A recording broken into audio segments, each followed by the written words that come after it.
Hi, AP Calculus students. Welcome to section 4.4. We break section 4.4 into three pieces because it really does take a lot. 4.4, 4.5, it's really important. It's really big on the AP exam that you understand. And so we take the time to do that. 4.6, the last section of chapter 4, is the trapezoidal rule. So it is just a very a much smaller, much easier. So there's a 4.4a notes video followed by a 4.4a examples video. So let's take a look. The idea in section 4.4 is easy, the idea of it, okay? It is actually the fundamental theorem of calculus. So after all the time that we've spent in calculus, this section 4.4 is the fundamental theorem of calculus. Today we're looking at part 1, and when we get to 4.4c, we will be looking at part 2. There is 2 parts, okay? Here's what the fundamental theorem of calculus part 1 says, FTC number 1, is what you already know, but we're going to bring it all together, okay? It says that if you integrate a function from a lower x of a to an upper x of b, right?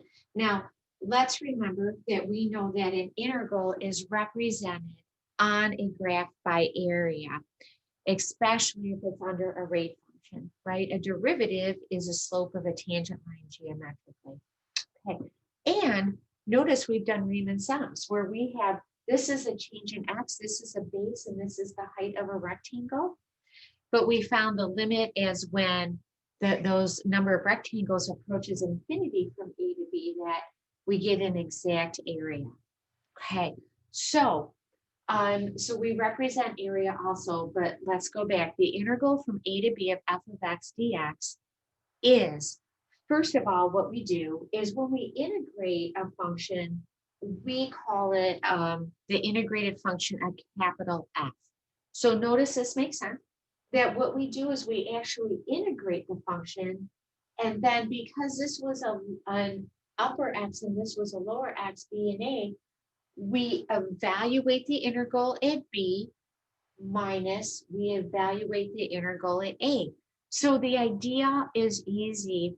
It's the algebra behind it, as you'll see in the example video. So the integral from a to b of f of x dx is a definite integral. It's the area between the function and the x-axis from a to b, right? You knew that. And so it is these, the dashed lines that go across. Okay, this is the integral of f of x at b. This is the integral of f of x at a. So let's come on down and represent that in area. Okay, the reason why this works, how come you can integrate this function and then do capital F of b minus capital F of a? It's because the areas are true.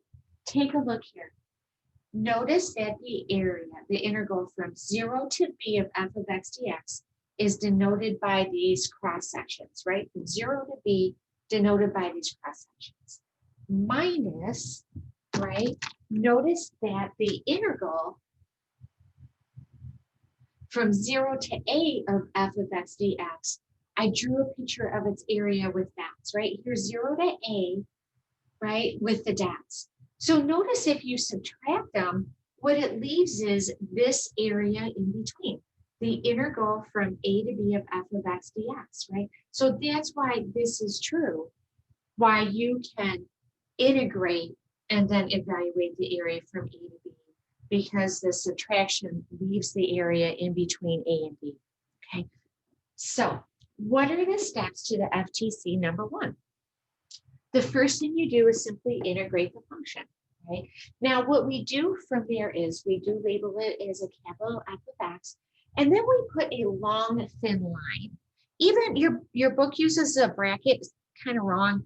It's a long, thin line, even a little bit bigger than one of the absolute value symbol lines. And then we write B and A. So we remember, we integrate, now we remember that we have to do f of B minus f of A. So the next thing we do is we find f of B, capital F of B, capital F of A, and then we subtract the two. Now, what you'll find in this section is that you know when you integrate any function, you get a plus C, okay? In this section, there is no plus C. What happens to it? First of all, here's what happens, number one, is notice that a plus C gives a family of functions, right? That would vertically move up or down, right? So notice if you move a function up or down, the area underneath that function changes also. But this is a definite area, right? This is, you can draw a picture, this is a definite area. There's no plus C, right? There's nothing moving up or down, it's exact, okay? And plus, take a look here. If you wrote this as capital F of B plus C minus capital F of A plus C, notice that when you subtract the function, you now have a positive C minus C, and the C eliminates. So in the algebra, the C eliminates. Let's take a look.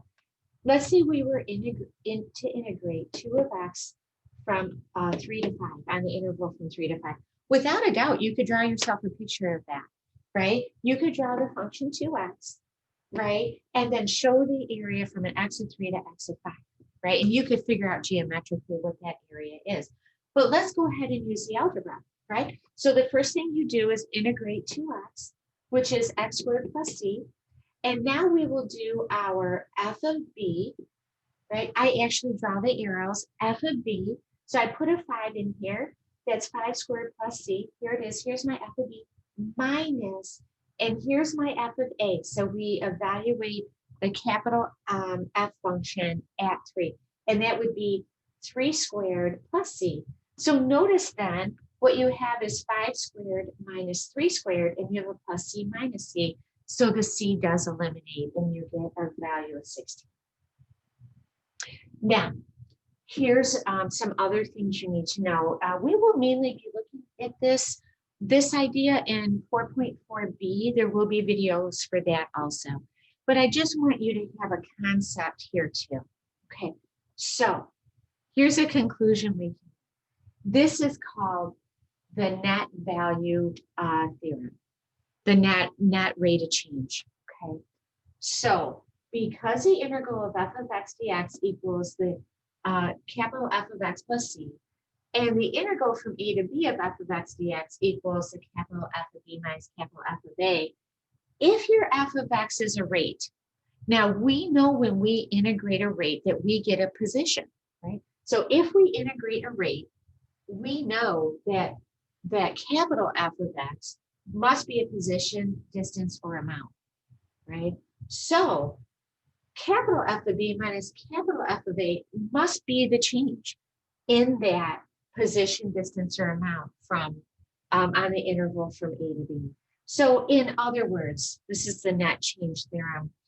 If you, now, I know this looks weird to you, but this is how they do it in the book. Take a look here. You know that if you integrate a derivative, they cancel their inverse operations and you're left with capital F of x, right? So if you integrate capital F, the derivative of that dx from a to b, the integral sign and the derivative cancel out, and you're left with capital F of b minus f of a. So here's what happens. They are saying, you know, like, let's say you have a rate at which during 1 year you you were earning money on an investment, okay, from a time of 0 to 1 year. Okay, if you integrated that rate, you know that you get a position of your money, right, an amount of your money, and it would tell you when you do the position of your money at the end of the year minus the position of your money at the beginning of the year, it would get you your net gain. So these are the ideas behind 4.4a. Next, we will do an example video.